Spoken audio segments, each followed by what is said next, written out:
Hello, good morning.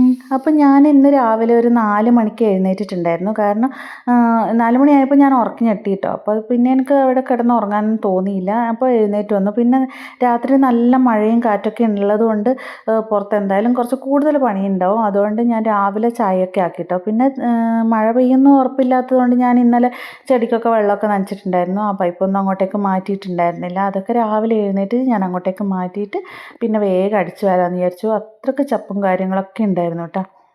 അങ്ങനെ രാവിലെ ഞാൻ ആദ്യം തന്നെ ചൂലും കൊണ്ടാട്ടോ പുറത്തേക്ക് ഇറങ്ങിയത്. പിന്നെ എല്ലാവരും പോകുന്നതിന് മുന്നേ തന്നെ അതൊക്കെ ചെയ്ത് തീർക്കാമെന്ന് വിചാരിച്ചു. കാരണം ആരെങ്കിലുമൊക്കെ ജോലിക്ക് പോകുന്ന സമയത്ത് ഞാനിങ്ങനെ ചൂലും പിടിച്ച് നിൽക്കുന്നത് കാണുന്നുണ്ടല്ലോ.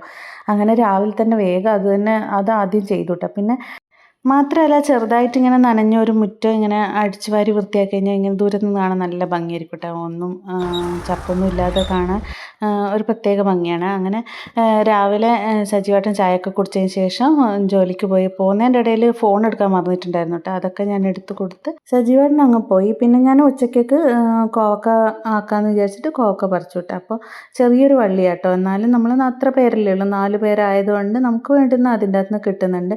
പിന്നെ ഈ മഴയായതുകൊണ്ട് പച്ചമുളകൊക്കെ താഴത്തോട്ട് ഇങ്ങനെ ചെരിഞ്ഞ് വീണിട്ടുണ്ടായിരുന്നു കേട്ടോ. അതൊക്കെ ഞാനൊന്ന് നിവർത്തി വെച്ച് കല്ലൊക്കെ വെച്ച് അഡ്ജസ്റ്റ് ചെയ്ത് വെച്ചിട്ടുണ്ട്. അങ്ങനെ പച്ചമുളകൊക്കെ ഏകദേശം പാകമായിട്ടുണ്ടായിരുന്നു. ഒക്കെ ഞാൻ പറിച്ചു വിട്ടാ. പിന്നെ ഈ ഒരു ചെടി കണ്ടോ, ഇത് കപ്പച്ചെടി എന്നാട്ടോ നമ്മൾ പറയുക. അപ്പോൾ ഇത് പണ്ട് ഞാൻ കുഞ്ഞായിരുന്ന സമയത്ത് കണ്ടിട്ടുള്ള ഒരു ചെടിയാണ്. ഓണത്തിനൊക്കെ പൂടാൻ വേണ്ടിയിട്ട് ഇങ്ങനെ പറിച്ചായ ഒരു ഓർമ്മയുണ്ട് കേട്ടോ. ഇപ്പോൾ ആ ചെടി അങ്ങനെ അധികം കാണാനില്ല കേട്ടോ. അപ്പോൾ ഞാൻ എല്ലാവരുടെ അടുത്തും ഇങ്ങനെ ചോദിക്കുമായിരുന്നു അതിനെക്കുറിച്ച്. അപ്പോൾ അങ്ങനെ ഒരുപാട് പേരോട് ചോദിച്ചതിന് ശേഷം ആതിര പറഞ്ഞു അവളുടെ വീട്ടിലുണ്ടെന്ന്. അപ്പോൾ അവിടുന്ന് കുറച്ച് എനിക്ക് കൊണ്ട് തന്നിട്ടുണ്ടായിരുന്നു. പിന്നെ ഇത് പാകിയിട്ട് കുറേ നാളായിട്ടോ. പക്ഷെ അന്നൊന്നും അത് പൊടിച്ചിട്ടുണ്ടായിരുന്നില്ല. ഇപ്പം കുറച്ച് ദിവസം മുന്നേ ആണത് പൊടിച്ച് അതുപോലെ അതിൽ പൂവുണ്ടായപ്പോൾ എനിക്ക് ഭയങ്കര സന്തോഷമായിട്ടോ. അങ്ങനെ അതൊക്കെ കഴിഞ്ഞ് പിന്നെ മീൻ വന്നിട്ടുണ്ടായിരുന്നു. അപ്പം മീൻ വാങ്ങിക്കാൻ പോയിട്ട് അപ്പം മീനൊക്കെ വാങ്ങിച്ച് കൊണ്ടുവരുമ്പോഴത്തേനും കണ്ണൻ എഴുന്നേറ്റിട്ടുണ്ടായിരുന്നു. പിന്നെ കുറച്ച് നേരം അവൾ ആ മീനിനെ കൊണ്ട് കുറച്ച് നേരം അവിടെ നിന്ന് കളിച്ചു കേട്ടോ. അതൊക്കെ കഴിഞ്ഞിട്ട് പിന്നെ ഞാൻ വിചാരിച്ചു ഇവിടെയെല്ലാം ഒന്ന് വൃത്തിയാക്കാമെന്ന്. അങ്ങനെ ഷോക്കേസ് വൃത്തിയാക്കാമെന്ന് വിചാരിച്ചു കേട്ടോ. കാരണം നല്ല പൊടിയൊക്കെ ഉണ്ടായിരുന്നു.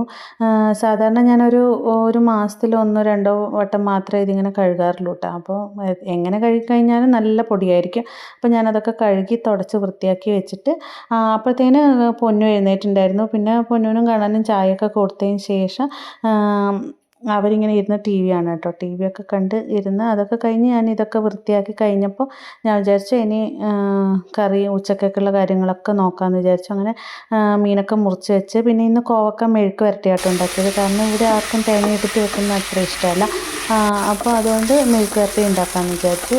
അങ്ങനെ അതൊക്കെ ആയിക്കഴിഞ്ഞതിന് ശേഷം മീനും കൂടെ വെച്ചിട്ടുണ്ടായിരുന്നു കേട്ടോ. അപ്പം മീനിന്ന് തേങ്ങ അരച്ചിട്ടാണ് വെച്ചത്. പിന്നെ സജീവായിട്ടിന് തേങ്ങ അരച്ച കറിയാട്ടോ കൂടുതൽ ഇഷ്ടം. അങ്ങനെ പുളി ഇട്ട് വെച്ച് പുളിയും മുളക് അത്ര ഇഷ്ടമില്ല. അങ്ങനെ ഉച്ചയ്ക്ക് ഞാനിന്ന് കോവക്ക മെഴുക്ക് വരട്ടിയും മീൻ കറിയും പിന്നെ അച്ചാർ കൊണ്ടുവന്നിട്ടുണ്ടായിരുന്നു. കഴിഞ്ഞ പ്രാവശ്യം അമ്മ വരുമ്പോൾ കുറച്ച് മാങ്ങ അച്ചാറിട്ടിട്ട് കൊണ്ടുവന്നിട്ടുണ്ടായിരുന്നു കേട്ടോ. അങ്ങനെ കോവക്ക മെഴുക്ക് വരട്ടി മീൻ കറി അച്ചാറൊക്കെ കൂട്ടിയിട്ട് ഉച്ചയ്ക്ക് അടിപൊളിയായിട്ട് ഫുഡ് കഴിച്ചു കേട്ടോ. അപ്പോൾ അതൊക്കെ കഴിഞ്ഞ് കുറച്ച് കഴിയുമ്പോഴത്തേന് കുരങ്ങ് വന്നിട്ടുണ്ടായിരുന്നു. അപ്പോൾ ഞാൻ ഇതിന് മുന്നേ ഒരു വീഡിയോ ഇട്ടിട്ടുണ്ടായിരുന്നു കേട്ടോ. അപ്പോൾ പച്ചക്കറികളൊക്കെ കുരങ്ങ് കൊണ്ടുപോകും, കുരങ്ങ് ശല്യമാണ് എന്നൊക്കെ പറഞ്ഞിട്ട് ഞാൻ ഒരു വീഡിയോ അപ്ലോഡ് ചെയ്തിട്ടുണ്ടായിരുന്നു. അപ്പോൾ അത് ഞാൻ FBയിലും കൂടി ഇട്ടിട്ടുണ്ടായിരുന്നു കേട്ടോ. അപ്പോൾ FBയിൽ ആരോ എൻ്റെ അടുത്ത് ചോദിച്ചിട്ടുണ്ടായിരുന്നു ഇതിന് മാത്രം കുരങ്ങ് വിടുന്നതെന്ന്. അപ്പോൾ ഞാനത് നിങ്ങളെയും കൂടി ഒന്ന് കാണിക്കാമെന്ന് വിചാരിച്ചു. അപ്പോൾ ഇതാട്ടോ കുരങ്ങ്, ഒരുപാട് കുരങ്ങ് വരും നമ്മളുടെ അടുത്ത്. അപ്പോൾ അതൊക്കെ കഴിഞ്ഞതിന് ശേഷം ഞാനും കണ്ണനും കൂടെ നിമ്മീൻ്റെ അടുത്തോട്ട് പോയിട്ടാണ്. അപ്പോൾ അവൾ മുറ്റം അടിച്ച് വരുമായിരുന്നു. അങ്ങനെ ഞങ്ങൾ റോഡിന് വന്നിട്ട് കുറേ നേരം അവിടെ നിന്ന് കണ്ണനിങ്ങനെ കളിച്ചു വിട്ടാ.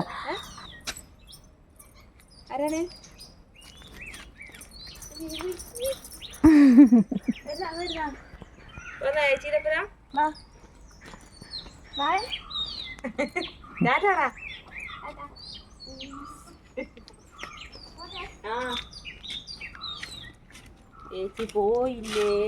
വിളിച്ചു നോക്കിയാ ചേച്ചി വിളിച്ചാ ഉച്ചത്തിനോട് ചേച്ചി കേക്കണ്ടേ? തിരിഞ്ഞോ?